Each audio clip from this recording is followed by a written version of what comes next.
Ada seorang pemuda dari suku Jawa yang tinggal di luar Aceh mengatakan bahwa orang Aceh itu rasis terhadap orang Jawa. Namun perkataan pemuda itu dibantah oleh seorang wanita suku Jawa yang tinggal di Aceh.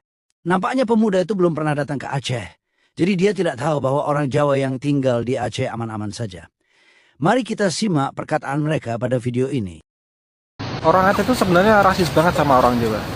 Mereka tuh kena bencana ya dari tsunami.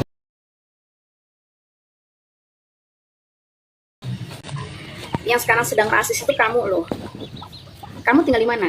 Kamu tinggal di Aceh? Enggak kan? Jadi kalau kamu nggak tinggal di sini, ya tutup mulutmu. Ojo kangkean cangkem, ya.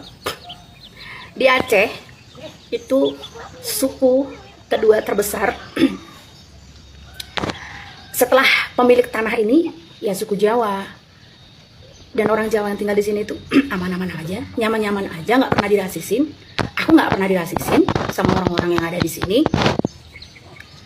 Kamu tuh orang luar, nggak tinggal di sini, nggak ngerti apa-apa, tapi kamu bisa ngomong kayak gitu. Itu namanya fitnah.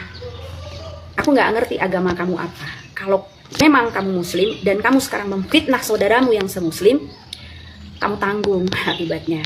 Ya, aku orang Jawa, aku tinggal di Aceh dan aku tidak pernah sekalipun mendapat perlakuan rasis dari orang-orang di sini. Jaga mulut kamu. Dan aku berhak untuk angkat bicara karena pertama aku tinggal di sini dan yang kemudian aku juga orang Jawa. Kalau orang Aceh yang membela orang Aceh, mungkin kalian tidak terima.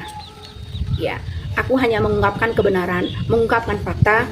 Orang Aceh tidak pernah rasis terhadap orang Jawa yang tinggal di sini.